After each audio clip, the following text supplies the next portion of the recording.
Cans 5 Eyewitness News at 6 starts now. We arrested 31-year-old Otis Tyrone McCain. This is the person whose image we saw on surveillance. This is also the person we believe is responsible for the cold and calculated murder of Detective Marconi.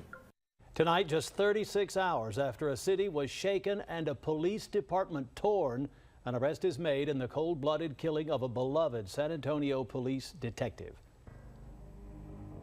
That breaking news unfolding live right here on Ken's 5 just within the last half hour. An arrest made in the deadly ambush of a San Antonio police detective. Chief William McManus giving new details about the suspect and his capture. Eyewitness News reporter Phil Anaya kicks off our team coverage live from SAPD headquarters. Phil?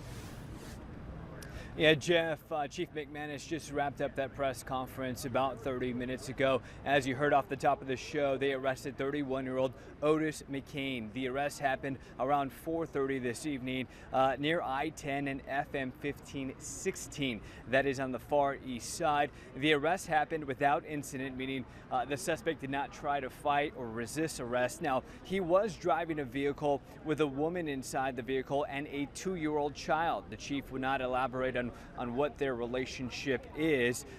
He had been under surveillance for a few hours, and it was at that moment that SWAT officers decided to move in on Otis McCain and make the arrest. I want to stress that SAPD gave a lot of credit to the FBI in helping with this investigation. The chief said they don't have a motive just yet, and they're still investigating.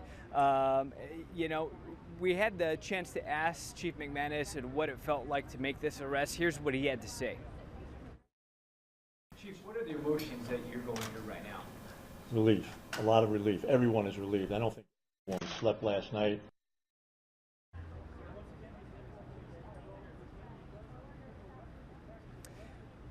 And SAPD did say that Otis McCain, this 31-year-old suspect, does have a history with the police department, but as of now, Chief McManus will not elaborate on what that history with the San Antonio Police Department is. We'll continue to follow this as more developments happen, but for now, we'll send it back to you. Okay, Phil. Phil Anaya reporting live from Public Safety Headquarters. Now, as he mentioned, the suspect was caught out in far east Bexar County near I-10 and FM 1516. Eyewitness News reporter Sharon Coe continuing our breaking team coverage. She's live at the location of that arrest. Sharon? Well, Jeff and Sarah, San Antonio police have since taken away that car that the suspect was driving. He was in a white-colored late-model Buick. Now, that was a different car than yesterday. Police had released a picture of a dark-colored Mitsubishi Galant they say the suspect was driving.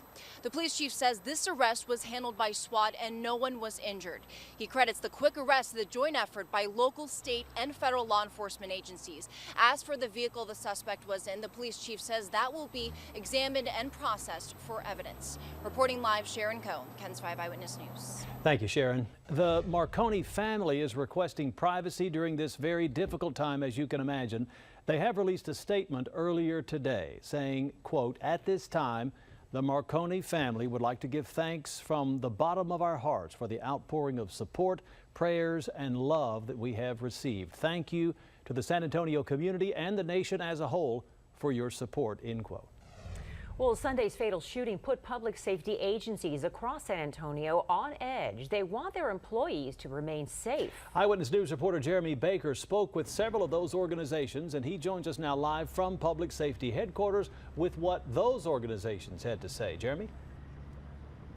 Hey guys, law enforcement officers in San Antonio don't typically ride in pairs. Yesterday morning, Detective Marconi was by himself, and the department changed its recommendation to officers to ride in pairs to make sure they were as safe as possible, and other law enforcement agencies stepped up their protocols as well. I think the uniform was the target, and anyone who happened to, the first person who happened along was the person that he targeted. The fire department and the sheriff's office wear uniforms too, and the leaders of those departments say they know they could face a similar attack.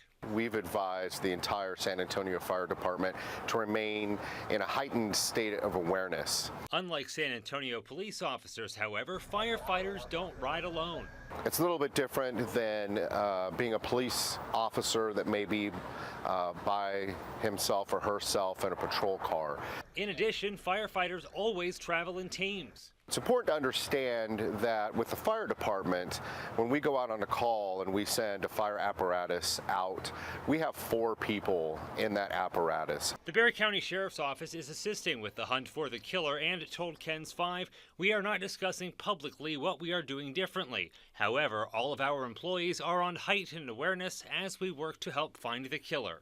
How long will SAPD encourage officers to ride together? Until this individual is apprehended, yes. Now, even though that suspect has been apprehended, there has been no official word from SAPD that officers should once again ride alone. Live at Public Safety Headquarters downtown, Jeremy Baker, KENS 5 Eyewitness News. And thank you, Jeremy. Well, Detective Benjamin Marconi was loved by many, but especially in the community of Floresville. That's where he lived for at least the last 6 years. Eyewitness News reporter Roma Villavicencio spoke with people who live there as well. So he was a nice guy, wouldn't hurt a fly. You know, and that's Ben. So we'll all miss him. Down a quiet and serene street in Floresville lived Detective Benjamin Marconi. His neighbor didn't want us to show his face, but says there's one thing that struck him when he found out the news. Anger. People shouldn't get away with that. The neighbor tells us Marconi spent a good chunk of his time on the job. I like him living across the street because I travel. And having a police officer living across the street from me is fantastic. Many told us off camera that even though they didn't know the 20-year SAPD veteran, they feel the loss.